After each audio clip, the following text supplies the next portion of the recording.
آج خاندان کے خاندان برباد ہوتے. عمر 10 سے 12 سال ہوگی، وہ اپنے دادا کو گالی دے رہا ہے، باپ کو گالی دے رہا ہے. یہ خاندان ہے؟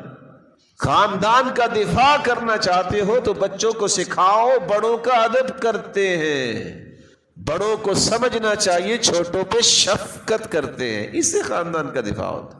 دفاع کرنا ہے خاندان کا تو کبھی بھی احترام میں کمی نہ آنے دیں. اللہ کے رسول صلی اللہ علیہ وسلم نے دیکھا کہ صحابہ بیٹھے ہیں، ایک سفید بالوں والا آیا ہے، جلدی جگہ نہیں ملی. آپ غصے میں آگے فرمایا جو بڑے کا احترام نہیں کرتا، چھوٹے پہ شفقت نہیں کرتا، اس کا میرے ساتھ تعلق ہی کوئی نہیں.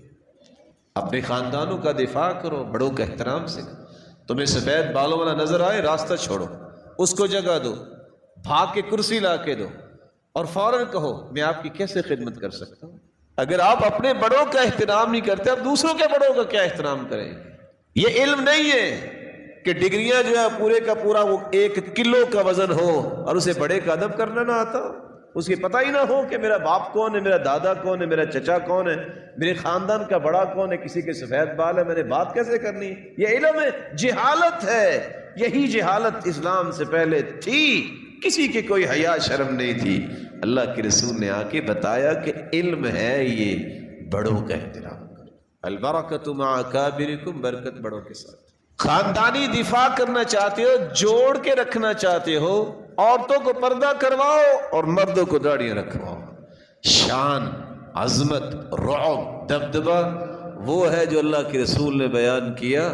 پاک ہے ذات جس نے مردوں کو داڑیوں سے زینت دی اور عورتوں کو میڈیوں سے زینت دی. اور حکم یہ ہے کہ یہ اسلام کی شہزادی ہے، اسے چھپ کے رہنا ہے. آج بھی کوئی لندن کے بارے میں جانتا ہے؟ برطانیہ کے بارے میں کوئی کوئن سے سلام کر سکتا؟ کہتے نا نا نا نا، اس سے مساوہ نہیں ہو سکتا کیونکہ کوئن ہے. اسلام نے کہا ہے ہر مسلمان عورت، آزاد عورت، وہ سید زادی ہے، شہزادی ہے. جو محرم نہیں وہ اس کو دیکھ نہیں سکتا. اس سے خاندان کا دفاع ہوتا. آپ صلی اللہ علیہ وسلم نے اس لیے فرمایا کوئی اکیلی عورت سفر نہ کرے. 3 دن 2 دن 1 دن 12 میل بھی اکیلی سفر نہ کرے.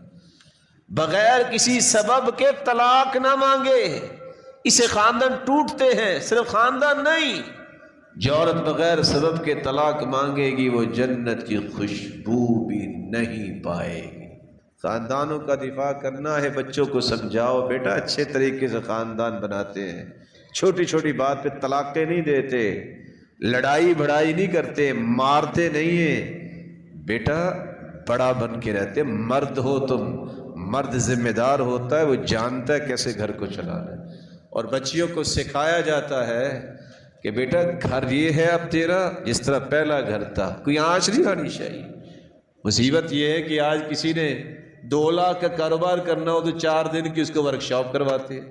جس نے ساری زندگی کے لیے شادی کرنی ہے اس کے لیے ورکشاپ ہی کوئی نہیں. مہینہ ایک نہیں گزرتا، ایک دوسرے کو 100 گالی نکال رہے ہوتے ہیں، اور ایک گھر میں بیٹھا ہے دوسری گھر میں بیٹھی ہے. یہ ایمان ہے؟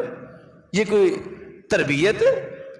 اپنے خاندان کا دفاع کر، ان کو سکھاؤ کیسے نبھا کرتے ہیں، کیسے زندگی گزارتے ہیں. خاندانوں کا دفاع کرنے کا ایک طریقہ یہ بھی ہے، سنت کے مطابق خاندان بنایا کرے. رسم و رواج سے تو بربادی ہی ہوتی ہے. سنت کیا ہے؟ منگنی چھپا کے کریں، یا 20-20 لاکھ جو منگنی پہ لگاتے ہیں، بعد میں منگنی ٹوٹتی ہے تو خود کارڈیالوجی جا کے سوئے ہوتے ہیں. جی 6 دن ہو گئے ہوش میں نہیں آ رہے، غامی اتنا آیا. تو سنت کی مخالفت کریں گے تو یہی کچھ ہوگا نا. سنت یہ ہے کہ اعظم النکاح برکہ ایسرہ معون، بہترین سب سے برکت والا نکاح ہوا جس پہ تھوڑا خرچ آئے. ہم نے چونکہ نمائش کرنی ہوتی ہے، دنیا میں ناموری ہمیں چاہیے ہوتی ہے. 40-40 لاکھ نکاح پہ لگ رہا ہے، بعد میں کیا ہوتا ہے 30 مہینے طلاق ہو جاتی ہے، وہ بھی روتے رہتے ہیں، وہ بھی لوگ کھا کے آپ کا فارغ ہو جاتا ہے. رسم و رواج سے بچو، سنت کے مطابق اپنے خاندان بناؤ، تمہیں کبھی پریشانی نہیں.